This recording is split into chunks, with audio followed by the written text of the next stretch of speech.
Bonjour les enfants, aujourd'hui je vais vous raconter une histoire. Elle s'appelle Margot l'escargot.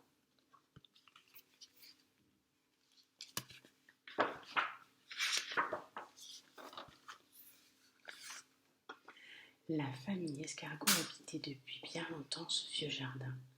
Les herbes poussaient librement et l'endroit était assez humide pour eux.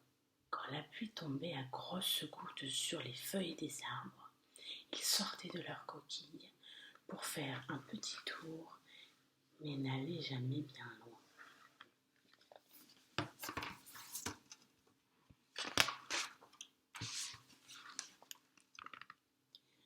Souvent, Margot se demandait jusqu'où s'étendait le jardin et ce qu'il y avait au-delà. À cette question embarrassante, son père lui répondait qu'il n'y avait rien au-delà et sa mère ajoutait que nulle part ailleurs on ne pouvait être mieux. Il est vrai que ses parents n'étaient pas de grands voyageurs.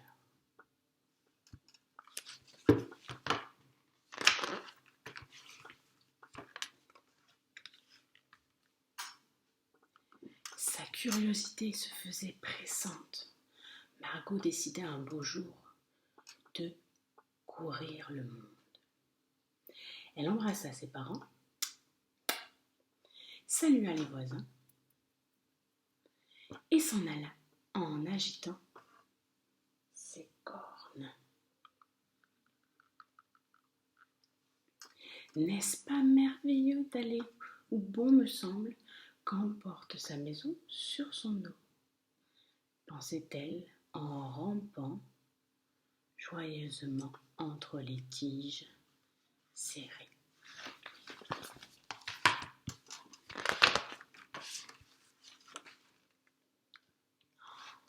J'aimerais vivre ainsi toute ma vie, sans jamais poser ma coquille. Mais Margot avançait tellement lentement et sa maisonnette était si lourde à porter qu'au bout de 2 longs mois de voyage, elle n'avait toujours pas atteint le fond du jardin, ce qui n'était pas, vous en conviendrez, le bout du monde.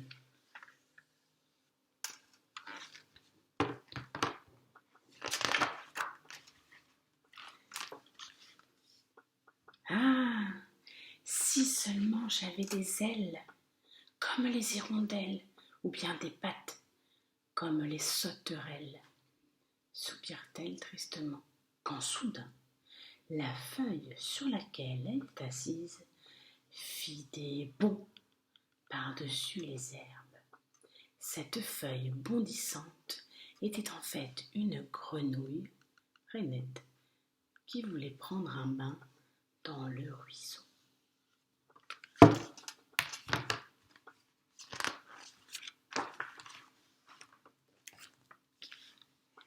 Les escargots aiment peut-être qu'ils tombent de l'eau, mais ils détestent tomber à l'eau. Trop tard. Cela fit plouf lorsque la rainette plongea la tête la première dans le ruisseau. Au secours, cria Margot. Personne ne vint à son secours, pas même la grenouille qui avait disparu.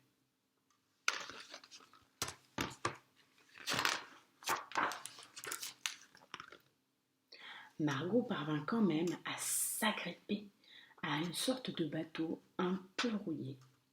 C'était une vieille boîte de conserve qui sentait la sardine. Montée, descendait, tournoyait sur elle-même à faire trembler notre petite Margot.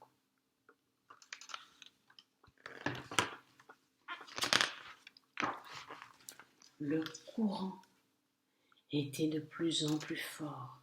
Le ruisseau devint une rivière qui se jeta dans un fleuve. À son tour, le fleuve se jeta dans la mer. Et tout ça en moins de temps qu'il n'avait fallu à Margot pour traverser le jardin.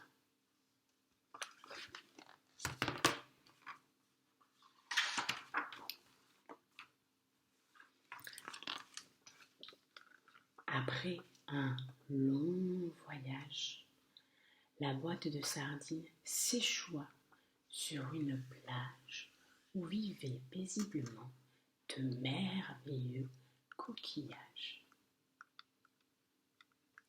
Quelle fut la surprise lorsqu'ils virent Margot.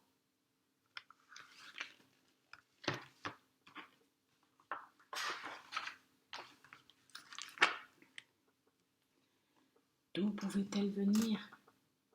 Ils s'approchèrent pour le lui demander. Margot raconta son voyage et vécut ainsi quelque temps auprès de ses lointains cousins. Elle apprit à nager, à manger des algues, à boire des tasses d'eau de mer, enfin, toutes sortes de choses qui n'ont pas l'habitude de vivre les escargots du jardin.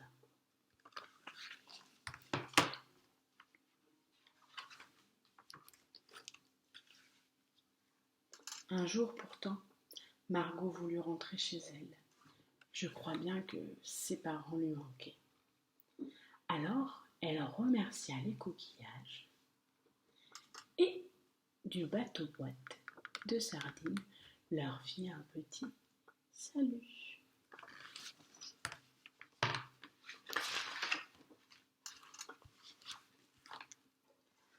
À nouveau, elle vogua pendant des mois et au bout d'un an et un jour, elle arriva dans le vieux jardin et retrouva ses parents qui l'attendaient.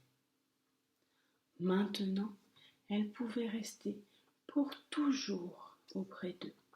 Elle savait ce qui se cachait derrière le jardin et bien au-delà.